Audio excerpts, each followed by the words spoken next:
భక్తులందరికీ ముందుగా శ్రీ పరాభవనామ సంవత్సర ఉగాది శుభాకాంక్షలు. సాధారణంగా మనము ఏ దేవతా స్తోత్రమైనా పఠించేటప్పుడు ఆ స్తోత్రం చదవడం వల్ల కలిగే ప్రయోజనం అంటే ఫలశ్రుతి ఎప్పుడూ చివరిలో ఉంటుంది స్తోత్రానికి. కానీ పంచాంగ శ్రవణానికి మాత్రం ఆ ఫలశ్రుతితోటే ఈ పంచాంగ శ్రవణం ప్రారంభం కావడం దీని ప్రత్యేకత. అసలు ముందుగా ఉగాది రోజున పంచాంగం ఎందుకు వినాలి, శాస్త్రం ఏం చెప్తుందో తెలుసుకుందాం. ఆదౌ కాలం పరీక్షేత తతః కర్మాని సాధయేత్ అనగా ముందుగా కాలాన్ని తెలుసుకొని ఆ తరువాతే ఏ పైనైనా ప్రారంభిస్తే అందులో విజయం సిద్ధిస్తుందని శాస్త్రవచనం.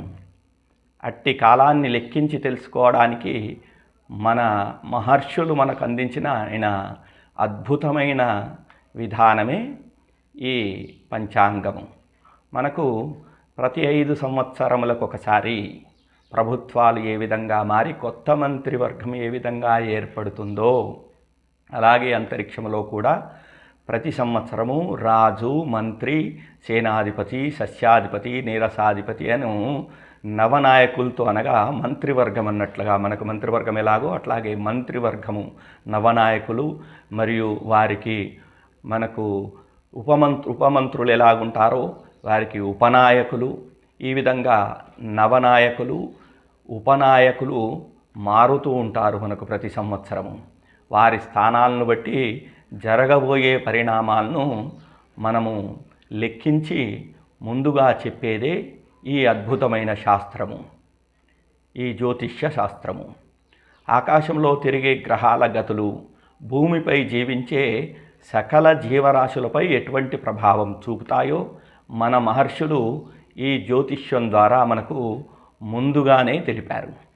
అందుకే ఈ కొత్త సంవత్సరం గ్రహగతులు ఎలా ఉన్నాయో, కాలం ఎలా గడుస్తుందో తెలుసుకోవడం కోసం ప్రతి ఏటా యుగాది అనగా ఈ ఉగాది పర్వదినాన తప్పకుండా పంచాంగ శ్రవణం చేయాలని పెద్దలు మహర్షులు నిర్ణయించారు. మరి అట్టి గొప్పదైన ఈ పంచాంగం శ్రవణం వల్ల మనకు కలిగే విశేషమైన ఫలితం ఏమిటో ఇప్పుడు తెలుసుకుందాము. అసలు ముందుగా పంచాంగం ఎందుకు పంచాంగ శ్రవణానికి రావాలి, ఎందుకు పంచాంగం వినాలనేది తెలుసుకుందాం.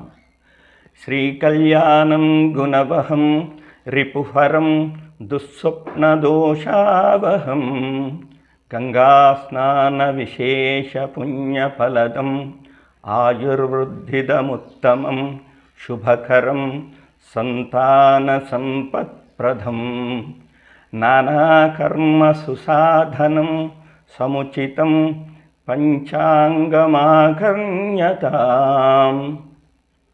శ్రీకళ్యాణం గుణవహం రిపుహరం అంతా శుభంగా ఉంటుంది పంచాంగ శ్రవణానికి వచ్చిన వారికి. శ్రీకళ్యాణం గుణవహం రిపుహరం శత్రువులు అనేవారు తగ్గిపోతారు, మిత్రుత్వం పెరుగుతుంది. రిపుహరం దుస్వప్నదోషావహం చెడు స్వప్నాలు తొలగిపోతాయి. గంగా స్నాన విశేష పుణ్యఫలదం గంగలో స్నానం చేస్తే ఎటువంటి పుణ్య ఫలితం లభిస్తుందో మనకు ఈ పంచాంగ శ్రవణానికి వస్తే అటువంటి పుణ్య ఫలితం లభిస్తుంది. గంగా స్నాన విశేష పుణ్యఫలదం గోదానం తుల్యం నృణాం గోదానం చేస్తే మంచి పుణ్య ఫలితం వస్తుందని మనకందరికీ తెలుసు. అటువంటి పుణ్య ఫలితం ఈ పంచాంగ శ్రవణానికి వచ్చిన వారికి కలుగుతుందయా అని మహర్షులు తెలిపారు.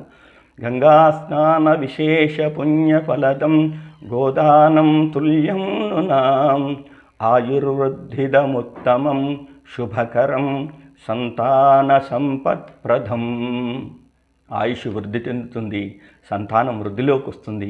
నానాకర్మ సుసాధనం సముచితం పంచాంగమాకర్ణ్యతాం పంచాంగ శ్రవణం వినడం వల్ల ఈ సంవత్సరం మనం తలపెట్టిన అన్ని కార్యాలు ఎటువంటి ఆటంకం లేకుండా ఆ గణపతి అనుగ్రహంతో ఎటువంటి ఆటంకాలు జరగకుండా మంచిగా శుభంగా నెరవేరుతాయి. అందుకే పంచాంగ శ్రవణానికి రావాలని చెప్పేసి మనకు మహర్షులు తెలిపారు. అట్లాగే తిథేశ్చ శ్రియమాప్నోతి. తిథి వలన పంచాంగం అనగా తిథి, వార, నక్షత్ర, యోగ, కరణాలు ఈ 5 అంగాలను కలిపితే పంచాంగంగా చెప్పారు. తిథేశ్చ శ్రియమాప్నోతి. తిథి వల్ల లక్ష్మీ కటాక్షం లభిస్తుంది. వారాద్ ఆయుష్యము వర్ధనం. వారం వలన ఆయుష్ పెరుగుతుంది. నక్షత్రాద్ధరతే పాపం. నక్షత్రం వలన మనం చేసే పాపాలన్నీ కూడా తొలగిపోతాయి. యోగాద్రోగ నివారణం. యోగం వలన రోగాలు నివారణై మంచి ఆరోగ్యం సమకూరుతుంది. కరణాత్ కార్యసిద్ధి స్యాత్. పంచాంగ ఫలముత్తమం. కరణం వలన మనం ఈ సంవత్సరం చేసే కార్యాలు ఎటువంటి ఆటంకాలు లేకుండా నిర్విఘ్నంగా సాగుతాయి. ఏతేషాం శ్రవణాన్నిత్యం గంగా స్నాన ఫలం లభేత్.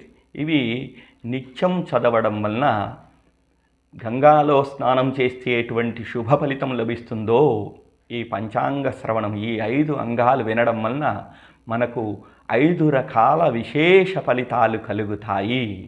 తిథి వలన లక్ష్మీ కటాక్షం, వారం వలన ఆయుష్, నక్షత్రం గురించి వినడం వలన పాపాలు నశిస్తాయి, యోగం గురించి వినడం వలన రోగ నివారణ జరిగి ఆరోగ్యం చేకూరుతుంది, అలాగే కరణం గురించి వినడం వలన తలపెట్టిన కార్యాలు సిద్ధిస్తాయి. ఇలా పంచాంగాన్ని భక్తి శ్రద్ధలతో వినడం వలన సాక్షాత్తు పవిత్రమైన గంగా నదిలో స్నానం చేస్తే ఎటువంటి పుణ్య ఫలితం లభిస్తుందో అటువంటి పుణ్య ఫలితము పంచాంగం వినడం వలన వస్తుందని శాస్త్రవచనం.